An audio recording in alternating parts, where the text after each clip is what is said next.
On this episode, I'm going to be talking you through the rear brake change on a Honda Beat.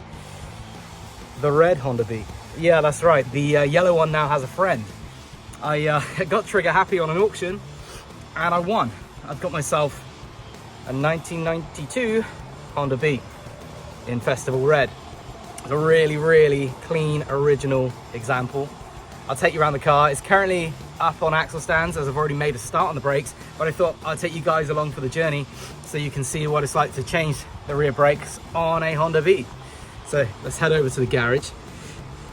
The yellow one's still here. It's not sold. It may be for sale, so if you're interested, do jump into the DMs over on Instagram at PurelyAutomotive, and we can have a chat and see if it's the right car for you. It's completely sorted, as you've seen in all the videos.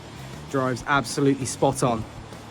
So let's head past the yellow beast.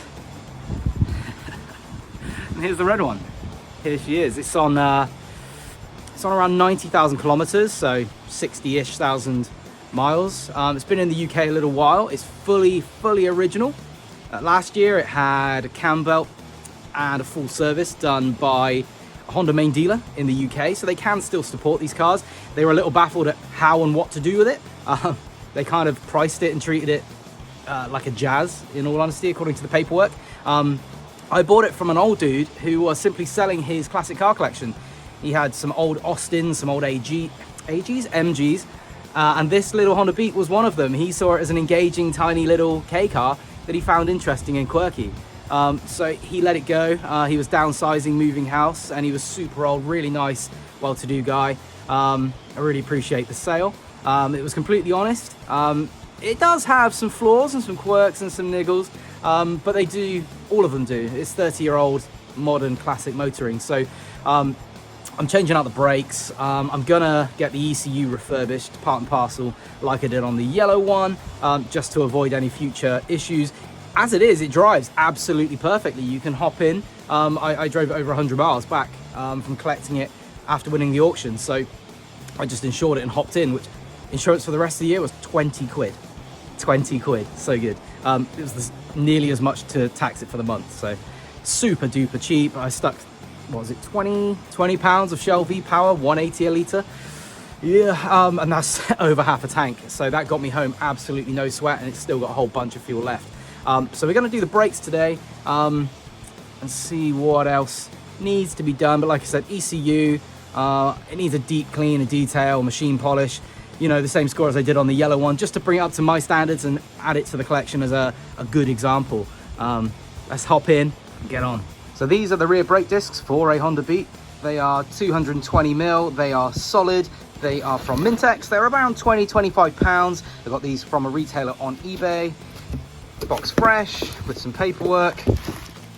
Lovely jubbly. So we're down by the driver's near side arch, and this is the tiny OG OEM brakes. They're, say, 220 solid, a little bit crusty. Don't know how old they are. They could be OEM. There's not really any markings on them, but they're just a bit rusty. I've got the fixing screws, whatever you want to call them.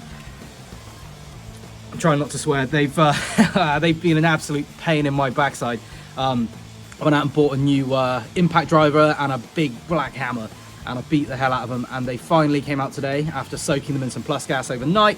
I took some advice over on Instagram and Facebook, thanks to everybody that contributed and suggested I'm just being a pussy and just need to get some muscles and give them a clout. And to be fair, with the right tools and a good whack, it took 10 minutes both sides, so not really a problem. I was just trying to do it with screwdrivers and brute force, which is dumb. Talking of stupid brake disc retaining screws, this was one I started to drill out, tapped a little notch in it and got a screwdriver in just to get it spinning. So the first thing we're going to do is remove the rear caliper, the carrier and the brake disc so we can see what state they're in and clean things up, ready to install the new parts.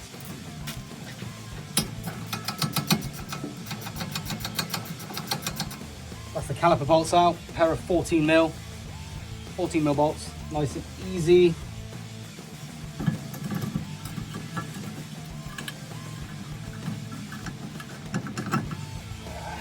There we go. The handbrake cable and the brake hose to contend with, so we've got to be slightly careful. So these are the pads that came out. They're actually got loads of life on them, but I don't know how old they are. I have no idea what make or model they are. Maybe you can work out from what's on that. I have absolutely no idea. Yeah, this is a bit glazed. They got a few scores on them and stuff. Just based on age, I'm going to change them anyway, being that discs and pads are so damn cheap for On a Beat that it makes sense to just swap them out. New favourite tool. Aha! Disc again doesn't really have a huge amount of wear. The inside is definitely worse than the outside. Tiny little bit of lip, but they're just fairly corroded and gross. And whilst I'm here, I always tend to clean up the hubs just with a wire brush attachment in a drill bit, just to give it a bit of a clean up.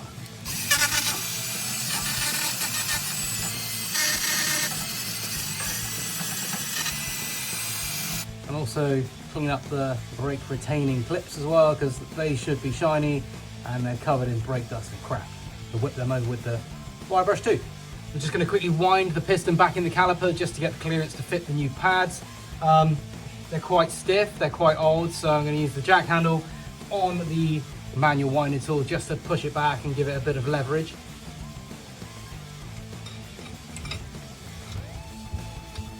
Here's one of the new discs, fresh out the box. I've just cleaned it off before we install it with some brake cleaner, just to take off any oils or residue that was on the surfaces from the packaging when it came in from Mintex. I'm going to chuck it on. I've put some copper grease on the retaining screws and fixings, as I will on the caliper bolts, etc., just to stop them from seizing up and being a pain in the ass come the next brake change.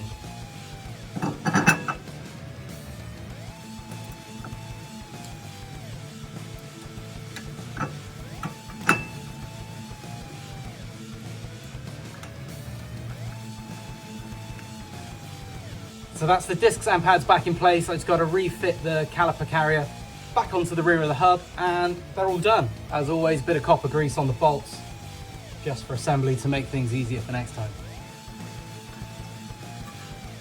That's job done on the brakes. I've got the calipers and carriers back on. I've stuck the wheel bolts on just to protect the studs, and we're getting ready to chuck the wheels back on. That brings us to the end of this video. Thanks again for tuning in on the Purely Automotive channel with the new red Honda Beat. The yellow one is up for sale officially now, and it may be going up on kind of eBay Motors or maybe a couple of other platforms. So do keep your eyes out for that car. If you're interested, as said at the start of the video, slide into my DMs and we can have a chat. See if the car's right for you and if you could be interested to come and take a look. The red one's probably going to be a bit of a keeper and a project, so stay tuned for the next video.